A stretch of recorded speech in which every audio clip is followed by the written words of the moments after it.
If you're going out there being someone that you're not, if you're going out there going against your morals and ethics and someone does criticize you, that's probably good focused criticism that you need to take and use as constructive criticism. Okay. If there's times where you're not doing what you should be doing, then that criticism is constructive. Take it for what it is and go learn from it. The person's loving on you. The person's helping you. But if you are living your core values, if you are going out there and doing the right things and someone criticizes it, odds are it's on them, not on you.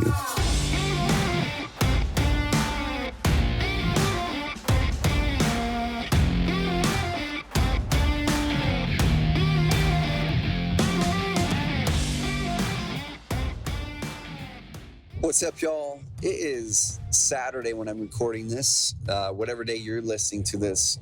I've got a special series I'm going to be doing over the course of this year. And while I'm driving, this is a Trevor Truck Talk. These will be micro episodes, less than 10 minutes each. And I'm going to have dozens of them over the course of this next year. And you guys might be asking, like, what the heck is this series going to be on? Why is he going to do dozens of them? Well, if you guys have been following along, I've been doing a challenge, something called the 75 hard. I don't want to call it a challenge because it's not really a challenge. It's hard for sure. But go listen to my episodes on 75 hard and the main huge mindset shifts I've had during this. But one of the things during 75 hard to create a discipline is to read 10 pages of a book every day. Now, not listen to audiobooks, not listen to podcasts. You can do that too, but it doesn't count in 75 hard. And I've read 10 pages of a book every single day for 62 days in a row, and I have no plans on stopping after the 75 days. I want to bake this into my life, and it's not something I've been consistent as a discipline of doing up till now. And I've gotten so many amazing benefits from it. I'm going to be talking about a lot of these benefits. The biggest mental mindset shifts that I've had this past year have been the biggest shifts that I've probably had in my life. They've been huge. And at the next Carrot Camp, I'm going to be talking about these ones at an even deeper level. If you've been to one of my Carrot Camps, you know that whenever I go up and talk, it's usually not about a marketing tactic or technique. My team is there to talk about that. Other Carrot members who are crushing it talk about that. What I talk about is the mind game. What I talk about is how do we think at a deeper level? How do we build businesses that support us? How do we think about life and business and purpose? That's what I'm going to be talking about. Every single time I open up the door of the main mindset shifts I'd had since the last Carrot Camp, and usually they're pretty monumental for me. And this time it's been the biggest shifts. I thought the last time between the last two Carrot Camps were the biggest shifts, but I made some big moves this time mentally and physically, and I'm going to be going through what I did and how you can borrow from that and amplify your life, amplify your business as well. So go to carrotcamp.com. The tickets will sell out. They'll sell out really fast. We already have a third of the tickets spoken for, and we haven't even started marketing this event yet. And so go to carrotcamp.com if you want to grab one of those tickets, if you want to see who, how you qualify the whole thing. So what I'm going to be doing in this series, guys and gals, I'm going to be talking about life truths. And so piggybacking off the conversation around books, what I started doing about 5-6 months ago is I created an Apple Note, and I love Apple Notes. It's free. It's an awesome tool, and I pin 4 or 5 notes to the top that I can access all the time. And the very top note that I have is called Life Truths. And for years, I've learned wisdom that I wanted to keep with me forever, but then you kind of forget it. You keep some of them, and you kind of forget some of them. And so I said, well, what if I start to document and make them really simple, like a couple bullet points, every single truth that I want to keep and hold dear for the rest of my life. Then I'll have a whole list of these life truths that I can pass down to my family. Whenever I have a situation myself or with a friend or a mentee, I can pull it up and go back to that well of life truths. And so in this series, what I'm going to do is I'm going to be going through one life truth in each one of these episodes. And they're going to be random throughout the year, guys and gals. It's not going to be every week or whatever. They're going to be random. They're going to be shorter episodes, sub 10 minutes, and hopefully you guys enjoy this. So what I'd love for you to do is go to my Instagram, find me trevor.mauch, that's M-A-U-C-H. DM me over there, y'all, and let me know if you like these life truths. If you want me to dive deeper on them, I've got dozens of them so far. And I was sitting down with a friend today after my workout, and we were just talking, and there were 2 life truths that I pulled out and read to them when we discussed that depth that he was running into. And I'm like, oh my gosh, this is exactly what I've been through. And let me read this to you, because I think this is your unlock. So hopefully this will help you guys. So the one that we're going to talk about today is criticism. And I'm just literally going down from top to bottom, no particular order other than just the order that I documented them in. So criticism. I think we all hit those times where we're criticizing somebody, when we get criticism, especially when we step out to do big stuff, right? You get criticism from friends, from family, you get criticism from colleagues, you get tons of criticism online, right? And this life truth that I read in a book really hit me, which is why I documented it down. So criticism. Criticizing others beginning to live their authentic lives is a reflection of our frustration that we're not living our own. Those realized in our own lives don't criticize, we encourage. So let me read that again. Criticism. Criticizing others beginning to live their authentic lives is a reflection of our own frustration, not of us not living our own authentic life. Those realized in our own lives, we encourage, we don't criticize.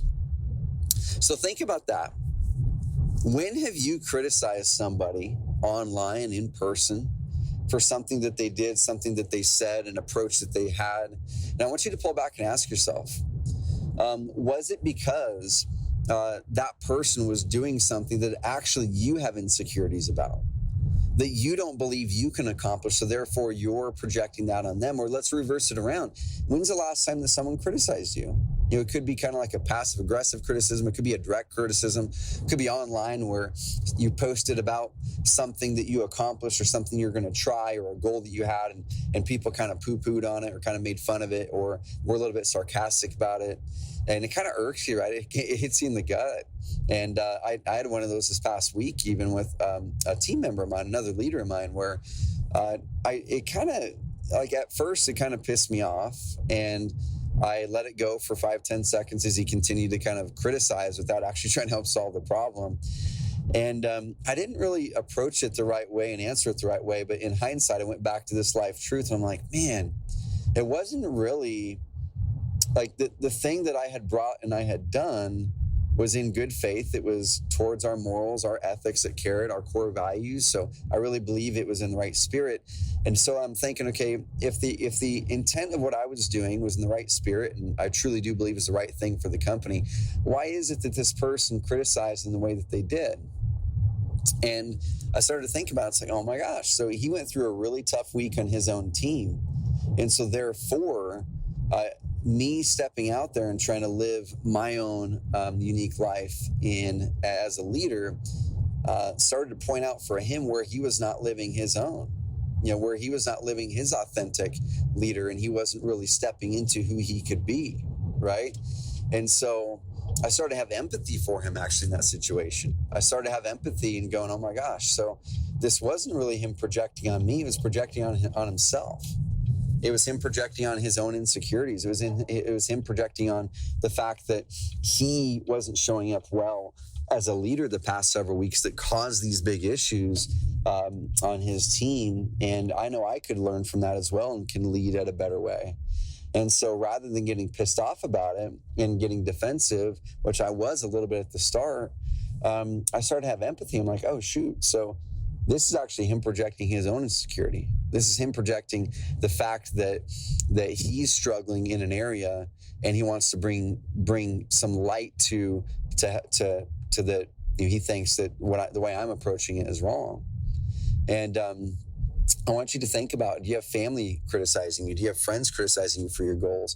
Oftentimes when you step out there and to do something new, you might have friends or family that say, why do you want to leave that job? Why do you want to leave that secure job and do that? Or, man, you're crushing it in wholesaling. Why would you want to start doing multifamily when that thing's working for you? Or, man, you're an amazing real estate agent, but you know what? You're putting these videos out, and your videos are dorky and dumb, and you're afraid of getting criticized, or you are getting criticized.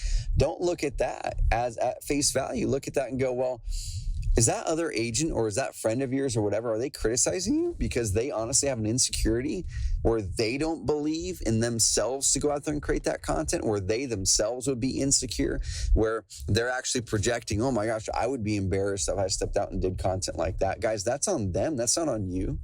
So let me read this again. I'll wrap this one up. Criticism. Criticizing others beginning to live their authentic lives is a reflection of our own frustration that we're not living out our own. Those realize in our own lives, we don't criticize, we encourage. So I want to see you step into encouragement this week.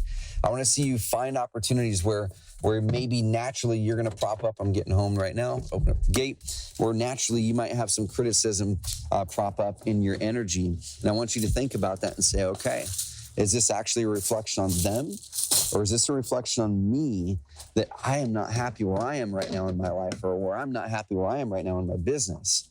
And I need to focus on me and not them. And you know what? I'm going to find ways I can actually encourage that person. If that person's stepping out and living their authentic life and they're living by good morals, good ethics, you know what? I'm going to encourage them. Now, there is the other side of the coin. There are times when someone is not living their authentic life, right? Where you're not living your authentic life. If you're going out there being someone that you're not, if you're going out there, going against your morals and ethics, and someone does criticize you, that's probably good focused criticism that you need to take and use as constructive criticism. Okay. If there's times where you're not doing what you should be doing, then that criticism is constructive. Take it for what it is and go learn from it. The person's loving on you. The person's helping you. But if you are living your core values, if you are going out there and doing the right things and someone criticizes it, odds are it's on them, not on you. So the next episode, what we're going to be talking about is the next one on the list, which is consumption. Consumption is a biggie, y'all. You're consuming right now, and consumption is one of the biggest things is between successful people and not successful people. Consumption is going to be one of the biggest things between you living your dreams, not living your dreams. And we're going to be talking about consumption and adding value and what the good mix is there and what that life truth is. If you're liking the sound of this series, hit me up on Instagram. Go follow me, Trevor.Mauch. That's Mauch. Hit me with a DM and say, I'm loving this. If you don't love it, let me know that as well. We're going to talk about freedom. We're going to talk about self-doubt. We're going to talk about fear, success and happiness, order and tidiness, ego and self, how to weigh opportunity, getting people to open up, busy is bad, strategy, saying yes, momentum, how to create your dream business, all these things in these life truths. We'll talk soon, guys.